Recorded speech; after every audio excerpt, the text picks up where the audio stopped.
So a common question people ask themselves and others, people who run digital marketing departments and teams, is how do I best structure my digital marketing team? Now, over the course of the last 16 plus years, working with a lot of different clients and having my own agency for 7 years before exiting that agency, I've seen at least 9 common ways to structure a digital marketing team. So today we're going to talk about each way to structure the team, each one of the 9 ways, along with the benefit of each structure and the drawbacks associated with each structure. The most common structure for a digital marketing team is called a centralized structure. That's where all the team members are together in one team. The benefit of this is it allows for a lot of coordination, collaboration, cross-learning, and community. So there's a lot of efficiencies in that inside of a team like that.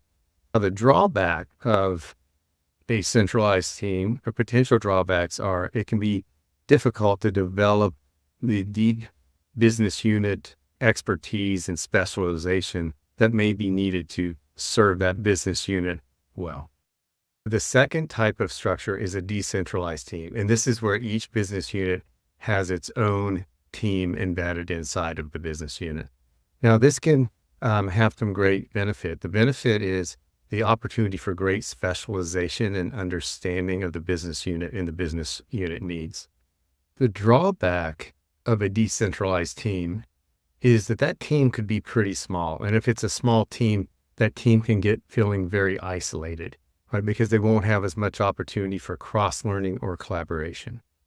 So the third type of team is a hub and spoke model, where you have a centralized team that is responsible typically for strategy and coordinates with team members that reside inside of each business unit. So this is a blend of the centralized and decentralized model.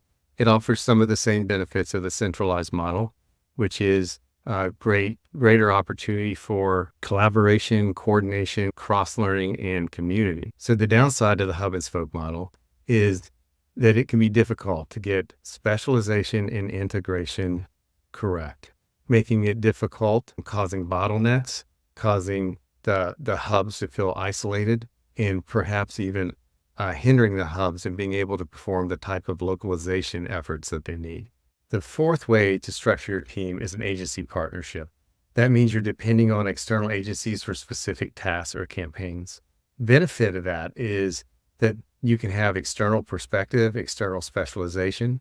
But the downside of that is you're also competing with other agency interests and clients, and you're not in the fabric. So the fifth way to structure your team is a cross-functional team. That's where individuals on different departments collaborate on digital marketing projects. Now, there can be a real benefit in that because of all the business unit expertise that's getting injected into the project. That also, it can bring a lack of digital expertise, a lack of cross-functional collaboration and cooperation to get objectives accomplished, right? So we can get a lot of politics in this. The sixth way to structure your team is a hybrid model. This combines in-house teams managing core objectives and external partners handling specialized tasks. Now, this is great because you have people in the know making the important decisions around audience understanding, media strategy, optimizations, and the agency handling big media buys, market analysis, execution of specialized efforts, and sometimes innovation.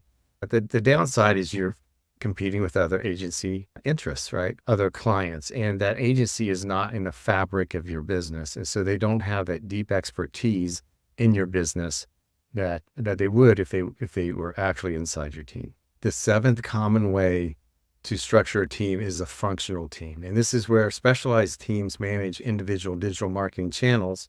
The benefit of that is can be very strong with tasks and maintenance, but also the downside can be they can lack the bigger picture strategy and it can get disconnected from organizational shifts, right? It can also cause bottlenecks if you're waiting for a long time for approval from authorities and department heads and other stakeholders. The eighth way to structure a team is product-based. That's where marketers align with specific products or product categories. Now, the benefit is great expertise and great focus on the products themselves, but it's great when you have a lot of products. It brings enhanced innovation, speed to marketing, strong focus on customer needs, trends, and also greater adaptability. Now, The downside is that it can cause resource duplication across teams, creating competition and among different divisions or different teams. And it's also creating that comprehensive perspective necessary for tackling broader business challenges. It can be a little more challenging as well. The last way to structure a team is around projects. So project-based teams. Teams focus around specific campaigns or initiatives. The real benefit is there's strong alignment and focus on project objectives. But the downside is it can be difficult to align projects with agency goals. It can be difficult keeping projects on time while relying on other departments or resources. And it can be difficult maintaining efficient resource management while managing the resources across multiple projects. So that's 9 different ways to structure your team. That's common ways, and there are other ways you could do it. But I hope that helps you. And until next time, fight well with a good fight.